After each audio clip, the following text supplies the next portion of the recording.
Allô tout le monde! On lit des affaires sur le net, on regarde des vidéos, mais des fois on se demande, est-ce qu'on nous donne juste les faits ou est-ce qu'on essaie un peu de nous vendre une salade?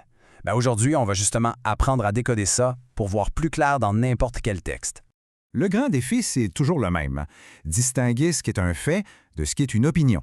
Est-ce que la personne qui a écrit le texte est neutre ou est-ce qu'elle met un peu de sa propre saveur là-dedans? C'est pas toujours évident. Fait que la question à 1 million de dollars, c'est ça.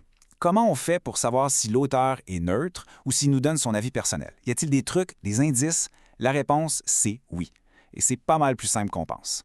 Et voilà la clé du mystère. Pour réussir à faire ça, on a besoin de 2 mots magiques. Objectif et subjectif.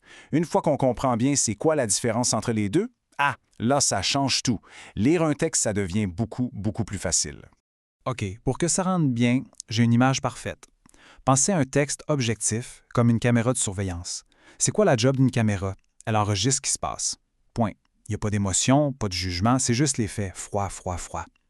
Maintenant, un texte subjectif, ça, c'est comme un journal intime. Là-dedans, on écrit nos émotions, nos opinions, ce qu'on aime, ce qu'on déteste. C'est 100% personnel. Caméra versus journal intime. Facile, non? Donc, pour résumer ça plus officiellement, un texte objectif, c'est quand l'auteur nous donne des faits qu'on peut vérifier. Il ne s'implique pas. Il reste neutre. Il garde ses distances. Pensez à un journaliste qui rapporte une nouvelle. Il doit juste dire ce qui est arrivé sans donner son opinion. Et le subjectif, c'est carrément l'inverse. Ici, l'auteur saute dans l'arène. Il est engagé. Il nous dit ce qu'il pense, ce qu'il ressent. On voit son opinion partout. C'est plus un observateur neutre, c'est quelqu'un qui prend position. Bon, c'est bien beau la théorie, mais comment on trouve ça dans un vrai texte? C'est là qu'on sort la fameuse boîte à outils du parfait détective de texte. Regardez bien ça. Du côté objectif, on cherche des mots neutres, des faits, des chiffres. Du côté subjectif, par contre, on chasse les indices, des mots qui donnent une opinion, genre fantastique ou décevant.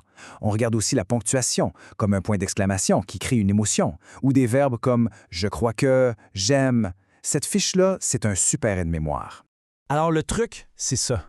Faut juste chercher les indices. On se met en mode détective et on part à la chasse. Plus on pratique, plus ça devient facile de spotter ce qui se passe vraiment dans un texte. Prêt pour la mission? On va s'attaquer ensemble à un petit bout de texte sur un monument de l'humour québécois, le grand Yvon Deschamps. C'est notre cas d'étude pour aujourd'hui. OK, premier extrait à analyser. L'auteur écrit « Quel modèle pour de nombreuses générations ». Est-ce que ça, c'est notre caméra de surveillance qui parle, ou bien ça sonne pas mal plus comme une confidence de journal intime? Exactement, c'est 100% subjectif. Et regardons pourquoi. Premièrement, le point d'exclamation. Ça trahit une émotion forte. Deuxièmement, le mot « modèle ». Ce n'est pas un mot neutre, c'est un jugement de valeur et un jugement très positif en plus. Puis finalement, c'est l'opinion de l'auteur. On ne peut pas prouver que quelqu'un est un modèle de la même façon qu'on prouve une date de naissance. C'est un avis. Parfait. Maintenant, on regarde un autre passage du même texte. Né le 31 juillet 1935 à Montréal, ouf, on sent tout de suite que le temps a changé. C'est pas la même game pantoute. Là, on est en plein dans l'objectif. La caméra de surveillance est en marche. Pourquoi? La date puis la place de naissance, c'est un fait. On peut aller vérifier ça sur Wikipédia en 2 secondes. C'est vérifiable. L'auteur parle à la 3e personne, il. Il ne s'inclut pas avec un « je ». Et les mots sont neutres. Ça décrit les choses sans les juger. Alors, on voit bien que finalement, c'est pas si sorcier quand on a les bons outils. Maintenant, c'est le temps de mettre ça en pratique. Et voici un petit défi. Dans les textes à lire sur la grande athlète Chantal Petitclerc, il y en a 2.